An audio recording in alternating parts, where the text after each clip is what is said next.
القرآن واجعله لنا إماما ونورا وهدى ورحمة. اللهم ذكرنا منه ما نسينا وعلمنا منه ما جهلنا وارزقنا تلاوته آناء الليل وأطراف النهار واجعله لنا حجة.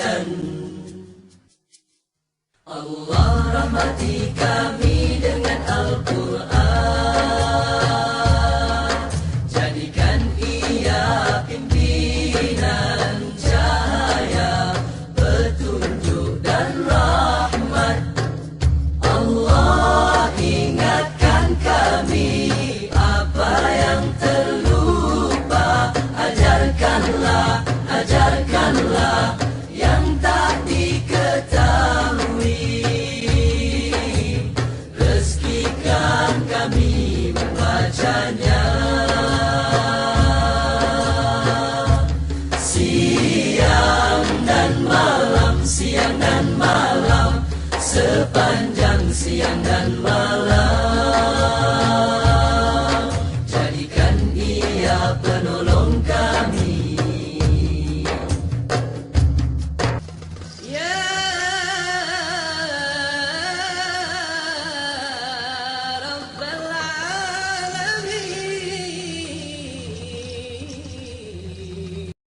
Allahumma arhamna bil Qur'an waj'alhu lana imaman wa nuran wa hudan wa rahmah. Allahumma dhakkirna minhu ma nasina وعلمنا منه ما جهلنا وارزقنا تلاوته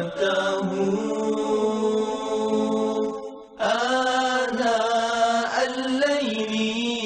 الليل وأطراف النهار واجعله.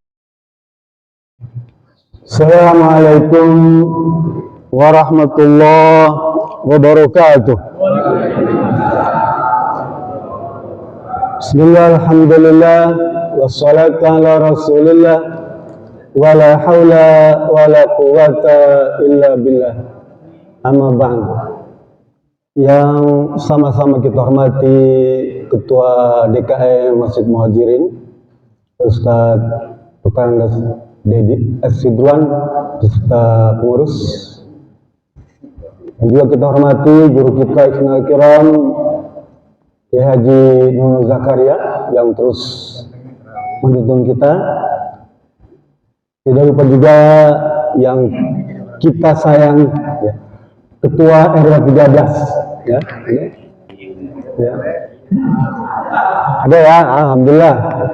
Saya kemarin pada diundang open house, ya, teman saya tuh seorang guru, ya.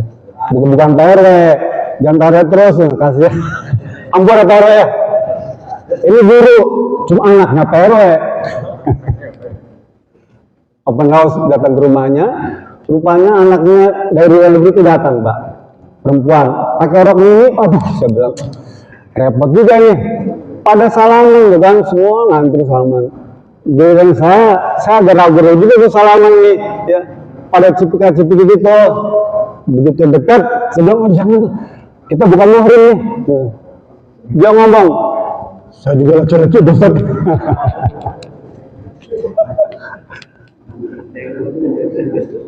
Pesan, tema kita pagi ini apa? Keutamaan dan tuntunan khataman Quran, ya, singkat saja. Keutamaan atau keuntungan serta tuntunan khataman Al-Quran. Saya akan mulai dari ucapan Malik bin Dinar tentang khataman Quran.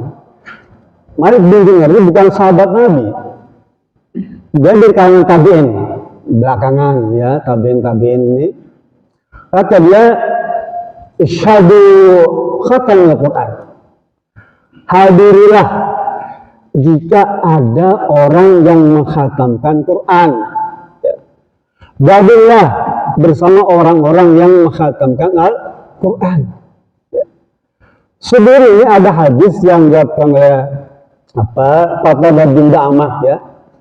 Itu juga dia sebagai tabi'in, tapi sumbernya dari Ibnu Abbas.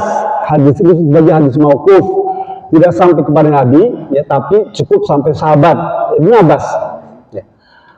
Kata Qatadah, kana rajulun yaqra'ul Qur'an fi Masjidil Madinah.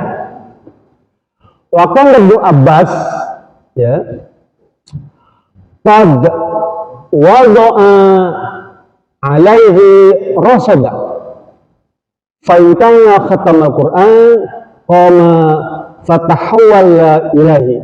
Ya. Hadis yang Qatadah. Kata beliau, di Masjid Nabawi di Madinah itu Pak, itu banyak orang baca Quran. Ya.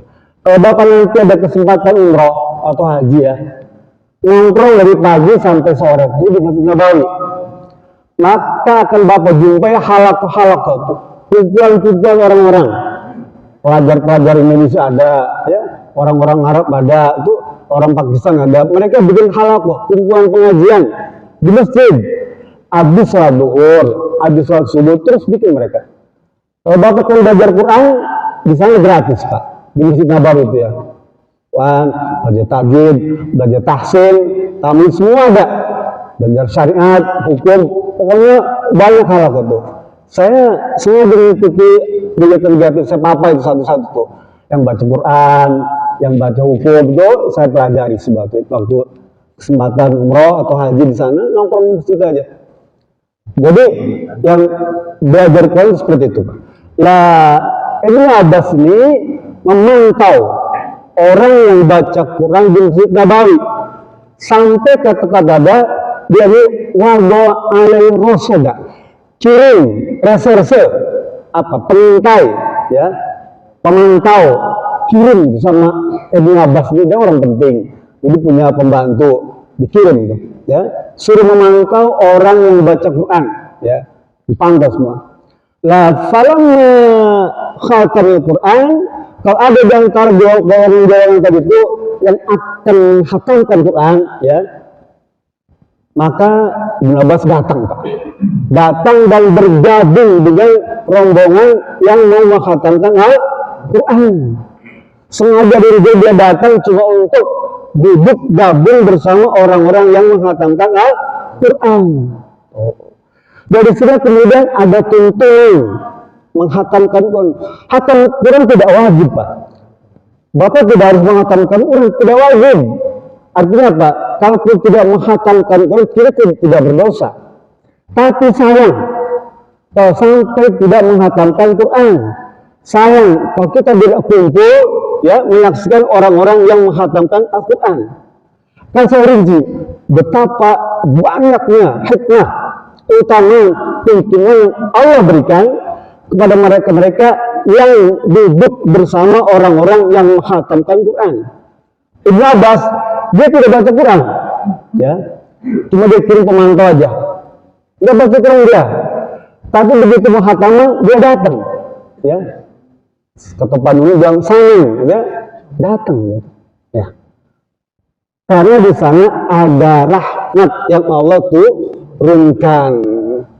Wa idza khatamul Qur'an nazalat alaihi rahmah. Apabila ada kelompok golongan yang menghatamkan Quran, maka rahmat akan dikucurkan oleh Allah Subhanahu wa taala.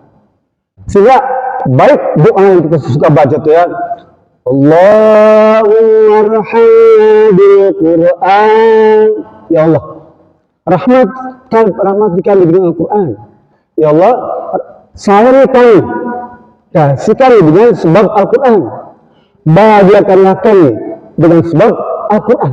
Kita baca tuh, ya, jadikan ya Rabb Al-Quran ini sebagai pembimbing kami, ya, dan penerang jalan bagi kami, ya.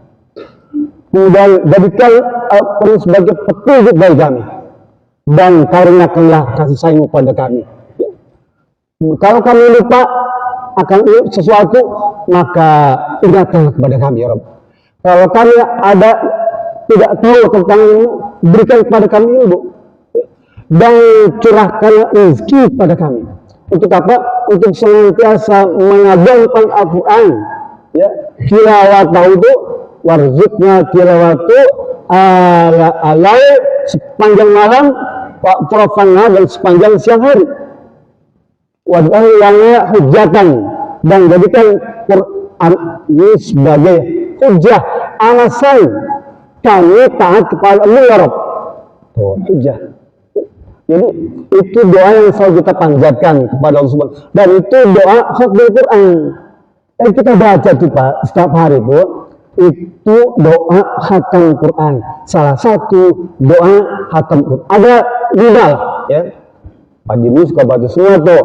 Satu itu sebetulnya, tapi untuk menyempurnakan aja boleh dibaca semua. Nah jadi Ibnu Abbas itu kalau ada khatam Quran datang dia. Sehingga ada tuntunannya tuh. Biasanya kalau di pondok di kampung tuh begitu sudah sampai surat yang 22 berat dan 22 surat sebelum Anas tuh Pak ya. Bacaan dari sana Pak. Wadduha. Jadi sebelum wadduha itu stop. Nanti acara khataman tuh ya, baca wadduha sampai Anas. Pak ya. Ada 22 surat. Ya, acara khataman itu bacanya wadduha sampai Anas. Tutup dengan doa tadi itu, ya, dan terus kebaca itu. Itu tuntunan kalau kita mengadakan acara khatmul Quran. Ya. Beruntung Pak, kalau kita bisa hadir pada acara khatmul Quran. Sekalipun kita bacanya nggak bagus, ya mohon maaf nih, bacanya nggak bagus. Kata si Aisyah, Rasul pernah berkata, alladzina yaqra'ul Qur'ana wa tata'u bihi alaihi syaqun kanat lahu ajran. Muttafaq alaih. Hadis Bukhari Muslim. Kata si Aisyah, Rasul berkata, apabila ada orang baca Quran terbata-bata dan berat bacanya tuh ya, susah kayaknya, susah. Apalagi kita kan berbeda dengan lidah Arab ya. Kalau pernah ke Cina, saya pernah ke Cina, itu orang baca Quran itu kacau lah. Kalau kita denger itu ya, nggak masuk ilmu tajwid, nggak ngeri. Tapi nggak apa-apa. Kata orang itu dapat pahala 2 Pak. Murid saya sudah jadi imam sholat Pak. Baca dia tuh, baca surat Al-Qadar ya. Inna anzalnahu fi lailatul qadr. Salah kan ya? Bilang til. Lengkapin Lailatul Qadr. Dia nggak terusin. Wa ma adraka ma Lailatul Qadr. Saya bilang tul. Bilang tul. Terusin Lailatul Qadr. Lailatul Qadr tul. Bilang tul. Lailatul Qadr khairun. Dia nggak marah Pak. Tapi itu aja. Selesai. Lah baca Quran tadi itu tuh Pak ya, itu dapat ganjaran 2. Coba tuh bayangkan tuh. Apa? Kalau kita bacanya mahir, ya. Dia kalau baca Quran murid saya Pak ya, suka ini apa? Mungkin matanya kayak rabun gitu. Sebentar pakai kacamata dong, pakai. Iya ini pakai kacamatanya. Kacamata kamu apa? Lah kalau kacamata ini jangan taruh di kepala. Nanti orang salah sangka. Bukan matanya lulus, otaknya lulus. Otaknya lulus dari kepala. Terusan, kata Rasulullah SAW, ya, man sholat sholatan faridatan kanat lahu da'watun mustajabah. Ya. Wa man kana khatmul Qur'an kanat lahu sadaqun da'watun mustajabah. Orang yang telah menyelesaikan sholat fardu 5 waktu itu, dia memiliki waktu untuk berdoa yang mustajab. Paham ya? Kita di sholat subuh tuh, itu setelah salam tuh Pak, itu waktu yang sangat mustajabah ya, untuk kita berdoa, minta pada Allah. Kalau di sholat sudah, kan kita nggak pernah berdoa, ya, selesai pulang. Tapi sholat fardu itu kita berdoa, minta pada Allah Subhanahu Wa Taala. Waktu sesudah sholat fardu dan waktu khatmul Quran itu sama waktunya, sama-sama mustajabah. Ya. Oleh karena itu kesempatan kita datang di tempat yang ada khatmul Quran, acara khatmul Quran, manfaatkan untuk berdoa pada Allah Subhanahu Wa Taala. Besar Pak. Bukan itu kata Rasulullah ya, man khatamil Quran binahar salat alaihi malaikatu hatta yumsi. Kalau ada yang bikin acara khataman Quran pada pagi hari, maka seluruh malaikat akan mendoakan kita sampai sore. Berapa kira-kira jumlahnya Pak? 60.000 malaikat mendoakan kita. Ya. Kalau kita khatam Quran tuh, kita khatam Quran pagi hari ini, malaikat akan mendoakan kita sampai sore. Wal khatam Quran bilal, salat alaihi malaikat hatta yusbih. Kalau kita khatam Quran malam, malaikat yang 60 itu akan mendoakan kita sampai subuh. Bayangkan, kita udah tidur malam itu, tapi malaikat masih mendoakan kita. Gara-gara kita khatam Quran. Kita lagi kerja di kantor, pagi kita khatam Quran. Kita masih di sawah, di kebun, di pasar, di jalan tuh. Karena tadi pagi kita khatam Quran, malaikat terus mendoakan kita sampai sore Pak. Apa yang mendoakan? Agar kita diampuni oleh Allah Subhanahu Wa Taala, agar kita diberikan kebahagiaan, kesuksesan, keberhasilan selama hidup di dunia dan keselamatan kelak nanti di akhirat. Besarnya Pak, luar biasa Pak. Kita bikin acara khatmul Quran ini Pak, benar Pak, nggak ada jeleknya lah, bagus. Makanya rugi ya orang yang tidak mau datang ke acara khataman Quran. Ini besarnya karunia yang Allah berikan. Kata Imam At-Tirmidzi Pak, hadis ini juga dari Ibnu Abbas ya. Kata Ibnu Abbas, ya Rasulullah, arwil a'mal ahabbandallah. Ya Rasulullah, amal apa kira-kira Allah paling senang dari hambanya tuh? Lalu saya jawab, al-halu murtahilu. Al-halu murtahilu. Ini gak bisa diterjemahkan Pak. Orang Arab ini gak ngerti Pak. Orang Arab gak ngerti arti al-halu al-murtahilu. Terus gak bisa, ya Rasulullah, wa mal halu murtahilu. Apa sih al-halu murtahilu itu? Terus bilang, sahibul Quran yadribu min awalihi ila akhirihi wa akhirihi ila awalihi kullama hala irtahala. Hadis sahih buat Imam At-Tirmidzi. Kata Rasulullah, penggemar Al-Quran, sahibul Quran, penggemar Pak, penggemar Al-Quran, dia membaca Quran dari awal hingga akhir atau dari akhir hingga awal. Boleh itu Pak, boleh kita dibalik dari juz sama dulu, boleh. Waktu kita kecil tuh, kan nggak belajar surat Al-Baqarah Pak, kan ya? Waktu kita di kampungnya belajar, apa yang belajar? Juz sama, tuturutan, ya, ya. Udah belajar Al-Baqarah, saya nggak tahu Al-Baqarah. Waktu kecil saya diajarin tuturutan, dari mulai An-Nas terus bapaknya sampai apa An-Naba, gitu ya. Itu aja tuh, terus bolak-balik itu. Nggak pernah belajar Al-Baqarah baru belajar tuh Pak. Boleh nggak kita dari belakang ke depan? Boleh. Kan notifikasi Pak, apa kodifikasi Al-Quran itu baru belakangnya begini, nggak ada surat-surat itu Pak. Ya, nggak ada. Zaman Nabi cuma lembaran itu aja, ayatnya potong-potong. Ya. Nggak disusun Al-Fatihah, Al-Baqarah, Al-Imran, An-Nisa itu nggak ada. Bahkan harokat itu Pak, jabar, jer, pes itu nggak ada. Titik pun nggak ada. Titik 1, 2, 3 itu ba, ta, sa nggak ada Pak. Baru di zaman Utsman bin Affan, ya, zaman Muawiyah itu atas dasarnya Al-Hajjaj Yusuf As-Saqafi. Baru dibikin harokat tuh, memudahkan kita baca tuh. Dulu nggak ada Pak. Beruntunglah karena ada Hajjaj As-Saqafi. Padahal orang paling jahat Pak. Yusuf As-Saqafi orang jahat, sejahatnya tabi'in. Dia paling perang zaman Muawiyah Pak. Tapi jahatnya luar biasa. Tapi orang yang jasanya dia tentang Al-Quran tuh Pak. Jadi kalau kita misalnya di kampung ada preman, cek ada nggak kasus positifnya? Ya. Kalau kita nggak boleh menjustifikasi seorang itu jelek. Ya. Yusuf As-Saqafi punya jasa besar di dalam memberikan harokat Al-Quran, memudahkan orang baca Quran. Ya. Beliau. Saya teruskan. Jadi orang yang khatam Al-Quran, kata bilang, faidahala irtahala. Jika selesai itu, dia mulai lagi. Ini kita ini selesai khatam nih. Yang berhenti Pak. Tapi mulai lagi, balik dari awal lagi.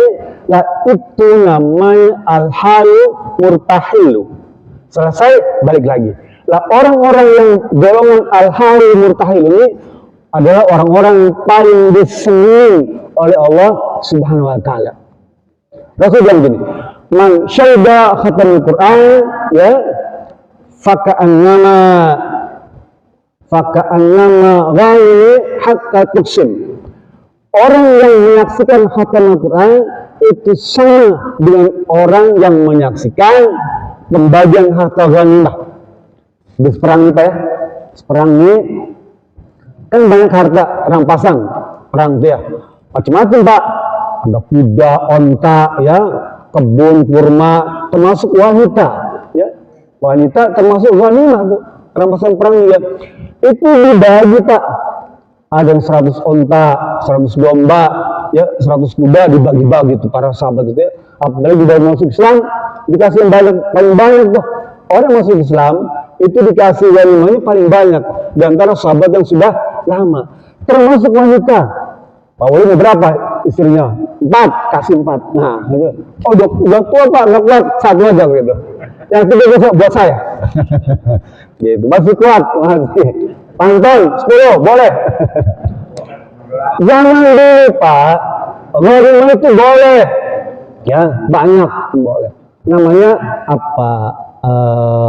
Hamba saya.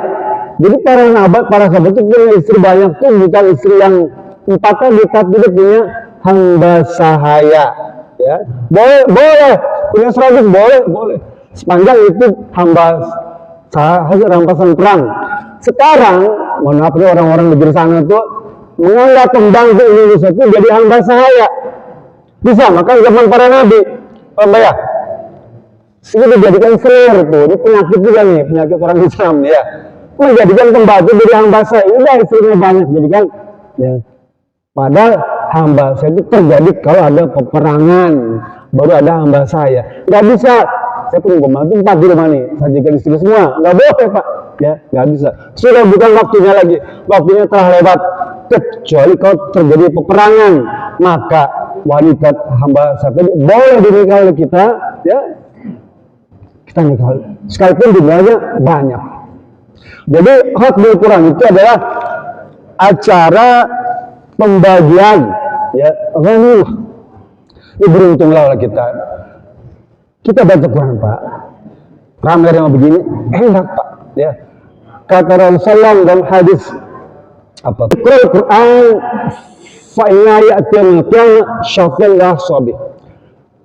Baca Quran itu dengan sebaik-baiknya, karena nanti pada hari kiamat dia akan menjadi syafaat bagi yang baca Pak. Ya, kita dikubur nih Pak sendirian, nggak ada temannya, ya, nggak ada teman. Tapi kan kita baca Quran, maka dia akan menjadi syafaat. Datang berwujud seorang laki-laki, ya, yang menemani kita dalam kubur. yang memberikan penerangan cahaya kubur itu adalah bacaan Quran kita. Semakin banyak hafalan, ya karena ini ukurnya hafalan Pak. Semakin banyak hafal Quran, semakin terang itu kubur. Kalau cuma satu ayat doang, misalnya Qul ahad, ya, itu doang hafal, ya 5 watt Pak. Remang-remang tuh, remang-remang. Tapi kalau Bapak punya cara yang 22 ayat, 23 surat ya, dari awal sampai nas, lumayan Pak, ya 20 watt. Nah gitu ya.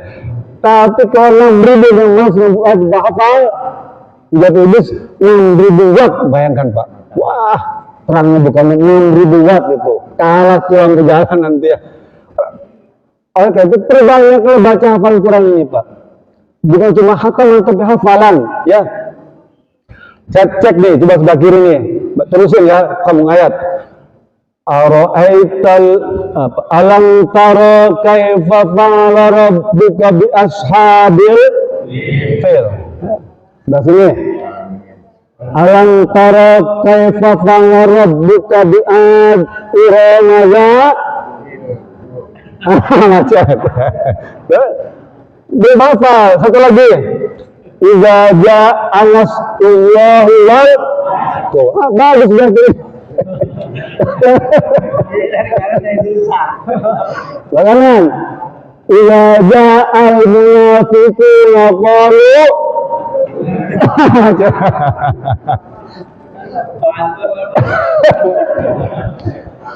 Jadi yang kita baca terus di rumah ya, semakin banyak hafal Quran, itu juga semakin terang Pak. Melalui hafal Quran ini, semoga saja kita semua yang hadir ini mendapatkan berbagai kebaikan, ya, terutama apa? Rahmat dari Allah Subhanahu Wa Taala, bahagia di dunia dan selamat di akhirat. Itu saja yang bisa saya sampaikan. Itu kurang maaf. Bila bisa melihat. Assalamualaikum warahmatullahi wabarakatuh.